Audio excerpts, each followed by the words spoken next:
I feel like people in America don't get like what the public broadcasters, how wild they are. Like you guys get it because of BBC, but like, dude, our public, and I worked with CBC. I like made TV shows and stuff there when I was in Canada. And, like, dude, I think this was maybe 5 months ago, but I was like one of my favorite ones where the CBC released articles on how to do proper glory hole conduct because of COVID, and they've literally had one of the things. They're just like, one of the things in the government's article on glory holes was don't use gendered language at the glory hole.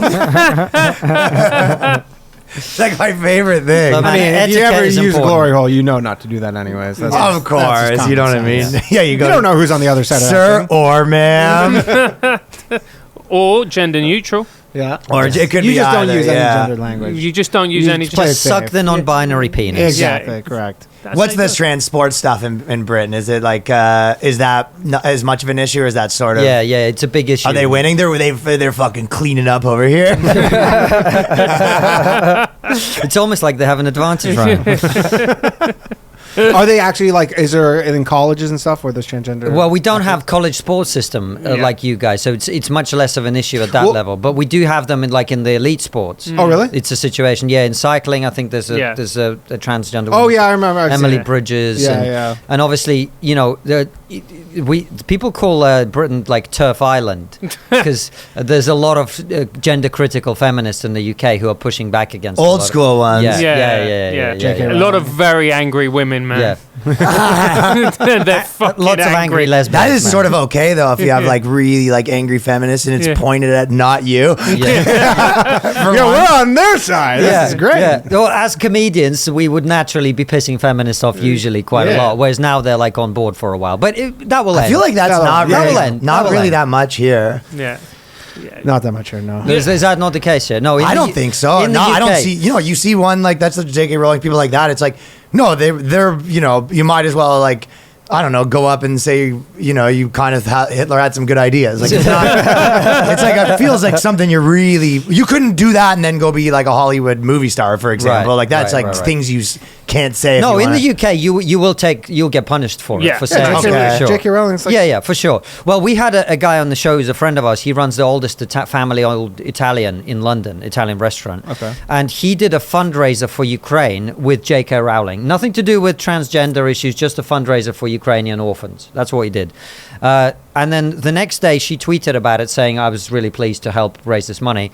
Next day, he's got a bunch of negative reviews on his TripAdvisor. And the day after, there's no evidence that this is connected, but I'm just telling you the chronology. Someone smashed the windows of his restaurant. Unrelated. I'm sure it could happen to anybody. Just coincidence. Yeah. So it's not like entirely uncontested that it's a problem. But what's interesting to me is this like fragile alliance between like comedians who believe in free speech, conservatives, and like left-wing women who are just tired of the trans shit. To be honest, you saying that makes me pretty kind of team trans. Because to be honest, why it was kind of like a fun argument, like a thing to argue about, obviously, because girls were always like, no, it's actually not. And you're just like, no, it's. But if every girl in unison was like, yo, this is actually bad, I'd be like, this rules. Yeah. I mean, I've always just said with the sports stuff, is like, I didn't care about women's sports before, and you're not going to trick me into caring. It's like, if you guys want to ruin women's sports, go for it. Like, it's not some massive loss. But the thing that's so funny is like you've got the hardcore conservative commentators saying women should get back in the kitchen, right? And then you've got like the hardcore feminists going, well, at least he knows what a woman is. You know what I mean? Yeah.